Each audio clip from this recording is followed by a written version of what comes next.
Back. मतलब life में बहुत सारी ऐसी सिचुएशंस होंगी, स्ट्रेस होंगे, ओके, फाइनेंशियल कंडीशंस होंगी, मेंटल कंडीशंस होंगी, स्ट्रेस होगा, बहुत सारे इश्यूज होते हैं ना, बहुत सारे रीजंस हैं जिसकी वजह से हम कई बार नीचे गिरते हैं। But the way we come back, जिस तरीके से हम वापस आते हैं या जिस वजह से हम वापस आते हैं, उसको कहते हैं resilience. The way we bounce back, ठीक है, कि हम वापस उठते हैं। जैसे फाइट हम देखते हैं, बॉक्सिंग हम देखते हैं, ओके, नॉकडाउन होता है तो क्या चांस देते हैं कि इफ यू कम बैक, अगर आप इतने सेकंड में उठ गए तो ठीक है, तो वहां पर क्या पता चलता है, इफ यू वेक अप, क्या पता चल रहा है, आपकी स्ट्रेंथ पता चल रही है। तो जो बाउंस बैक वाला जो चीज होता है उसको कहते हैं रेजिलियंस। तो इस वीडियो में ये बताया जा रहा है कि इतने सारे सिचुएशंस, इतने सारे लोग, इतने तरीके की चीजें आपको नॉकडाउन करने की कोशिश करेंगी, but then if you bounce back that means you are resilient, वो आपका स्ट्रेंथ है, ठीक। तो मतलब बाउंस बैक करना है, मतलब समस्या से गिर गए, रो रहे हैं बैठ के, बाहर नहीं निकल रहे हैं कमरे से, बहुत तकलीफ है, बहुत परेशानी हुई, एक दिन लगा, एक वीक लगा, एक महीने लगा, but you have to come back. क्या रीजन है जो हमको बाउंस बैक करने से रोकता है? लैक ऑफ कॉन्फिडेंस, ठीक है, पहली चीज। बिकॉज इतनी सारी चीजें मेरे साथ हो गई, तो सबसे पहले क्या होता है, चलो फॉर एग्जाम्पल मैं कोई कॉम्पिटिटिव एग्जाम दे रही हूँ, ठीक है, मैं उसके लिए प्रिपरेशन कर रही हूँ, मैं सक्सेसफुल नहीं हुई, व्हाट हैपेंड, अगर मैं फिर से ट्राई करी, फिर से सक्सेसफुल नहीं हुई, सबसे पहले मेरा क्या क्रश होता है, मेरा कॉन्फिडेंस क्रश होता है।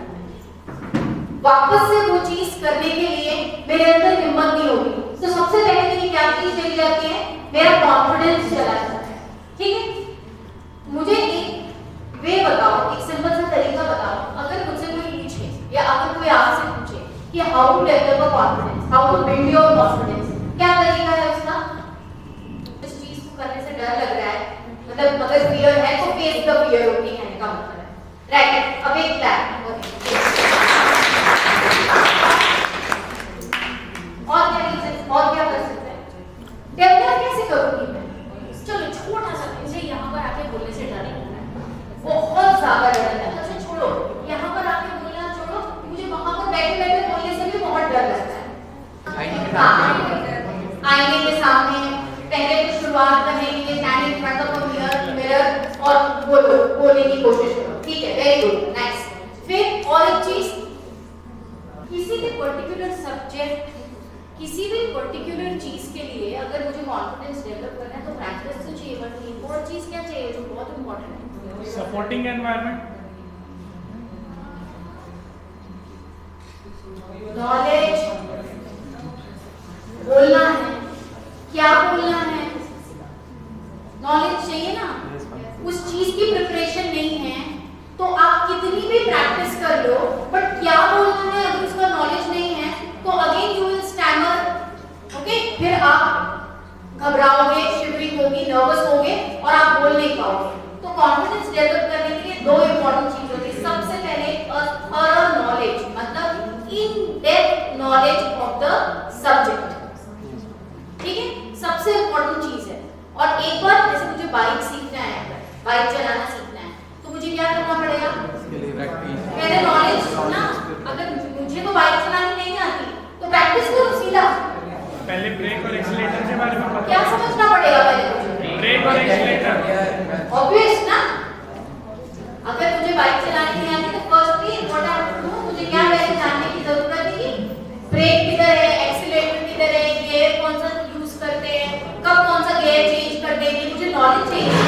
अनटिल एंड अनलेस मेरे पास नॉलेज नहीं है, मैं कैसे बाइक चला सकती हूँ? सबसे पहले मुझे नॉलेज चाहिए, उसके बाद मुझे प्रैक्टिस चाहिए। तो there are two ways.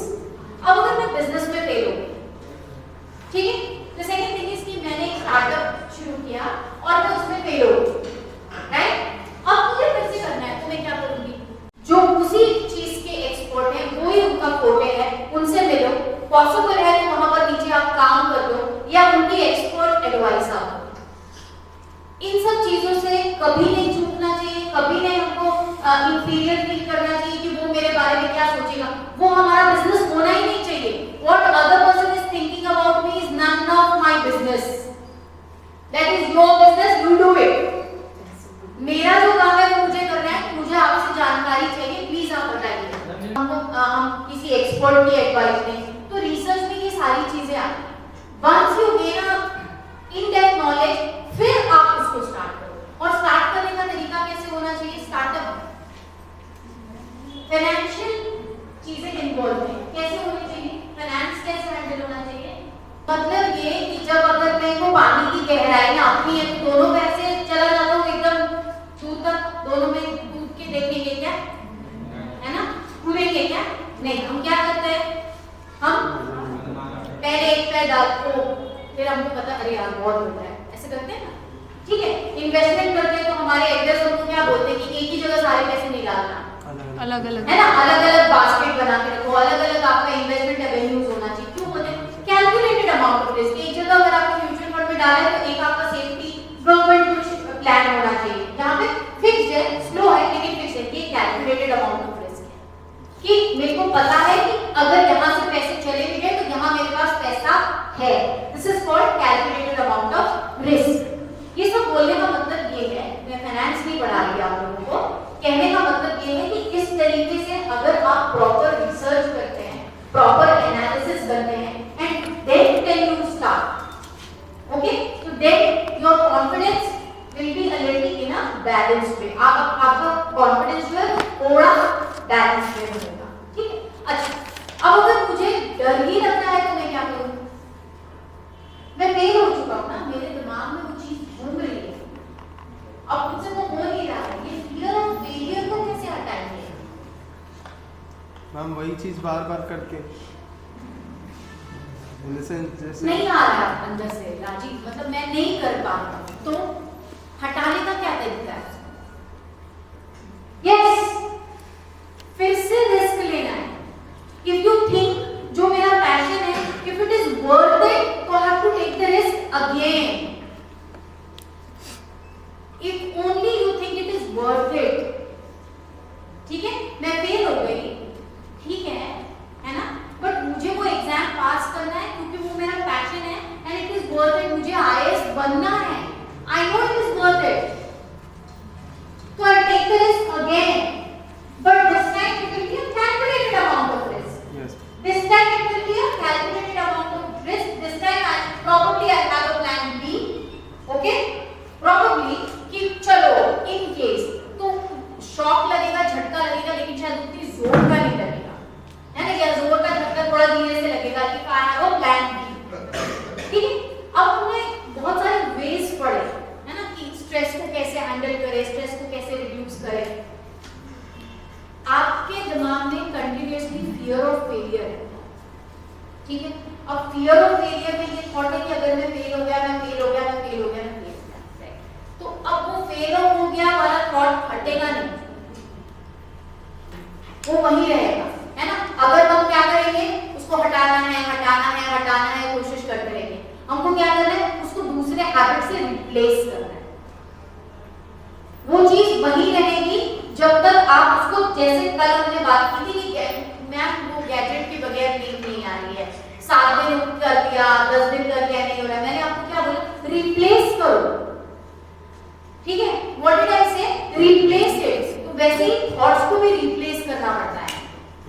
What are we supposed to do, we have to replace the thought, and how can we replace the thought?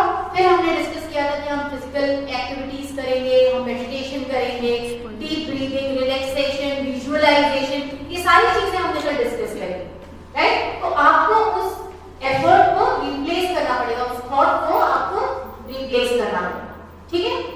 Now I have certain Elon Musk, we all know कौन है, richest man of the world. नहीं पता नहीं, founder of space. ठीक है। अब उनका कहना है, वहां पे लिखा हुआ होता है, unlike many who panic when they get stressed, Elon Musk just adds the stress to the fire, fueling him to scale greater heights। मतलब उनको रिप्लेस करना है अगर अपना स्ट्रेस, तो वो क्या करते हैं, he love to reach heights, मतलब जैसे वो ट्रैवल करने चले गए थे, वैसे ही हाइट्स पे जाकर के अपने आप को वो डी स्ट्रेस करते हैं। He has a piece of advice for all of us। उन्होंने एक एडवाइस दी है कि हमारे लिए बहुत जरूरी है कि हम अपने इरैशनल फियर को इग्नोर करें। इरैशनल फियर मतलब, इरैशनल मतलब छोटे होगा और नहीं भी, गैर तार्किक हाँ, मतलब कि गैर जरूरी टाइप का, कि मतलब जैसे कि मैं नहीं बोल पाऊंगा, मैं स्टेज में कभी नहीं बोल पाऊंगा, मतलब मैं कर ही नहीं, हाँ मैं कर ही नहीं सकता, इरैशनल कि मैं वो कुछ मुझे नहीं होगा, मुझसे केवल लोग हंसेंगे, लोग मेरा मजाक उड़ाएंगे, people will mock at me, irrational है ना, कि सिर्फ वो लोग मेरा मजाक उड़ाएंगे करके मैं स्टेज में ना जाऊं, इरैशनल है, ठीक है। तो वो अपने इरैशनल फियर को आप हटाइए, ठीक है। और अगर वो रैशनल भी है, मतलब अगर वो तार्किक भी है, तो भी मैंने अभी थोड़ी देर पहले बोला कि लेकिन अगर वो वर्थ इट है तो face it and take the risk, right. अगर वो इरैशनल भी है कि मुझे डर भी लगता है कि यार मेरे 2 साल ऑलरेडी ये कॉम्पिटिटिव एग्जाम में निकल गए, अगर मैं फिर से यहाँ पर गया तो I don't have anything, but अगर वो वर्थ इट है, आप वो एग्जाम क्लियर करके आप IAS बन रहे हैं, कलेक्टर बन रहे हैं, एनी बैंक PO एग्जाम आप क्लियर कर रहे हैं, किसी आर्मी का NDA कुछ क्लियर कर रहे हैं, तो अगर वो वर्थ इट है तो face the fear, take the challenge, ठीक है। क्रिस्टियानो रोनाल्डो अभी सीजन भी है, फुटबॉलर है, फुटबॉल प्लेयर है, मुझे बताना था क्या, पता है ना, ग्रेटेस्ट फुटबॉल प्लेयर है।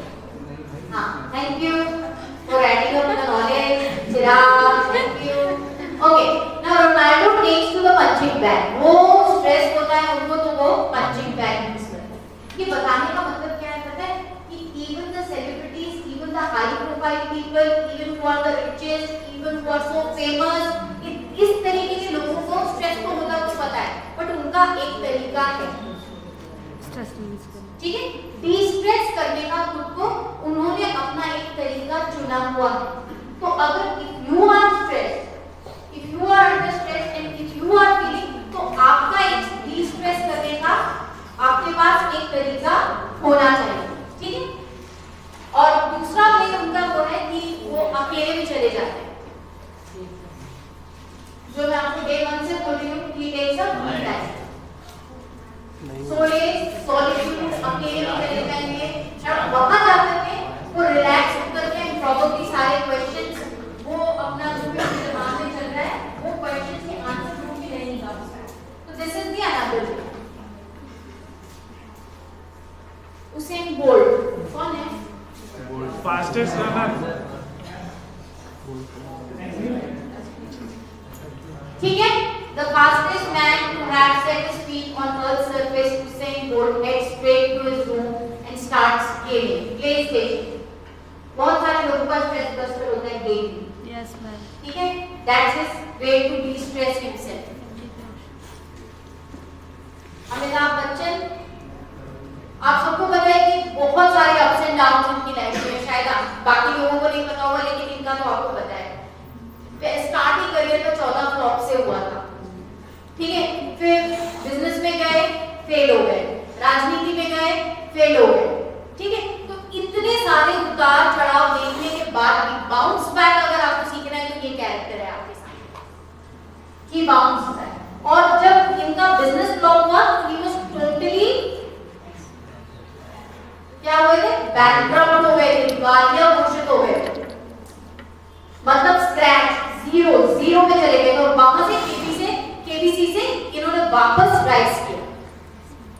तो हम कई बार हम जब डिस्कस करते हैं या हम जब तर्क लगाते हैं, अरे मैडम उसको क्या है, फेल हुआ तो उसको तो करोड़ों रुपए उधर पड़े होंगे, बट नहीं, it's a life example, this everybody knows कि वो जीरो पे चले गए, then he bounced back again, ठीक है। बट बाउंस बैक अगेन मतलब वो फिर से स्टार्ट किया।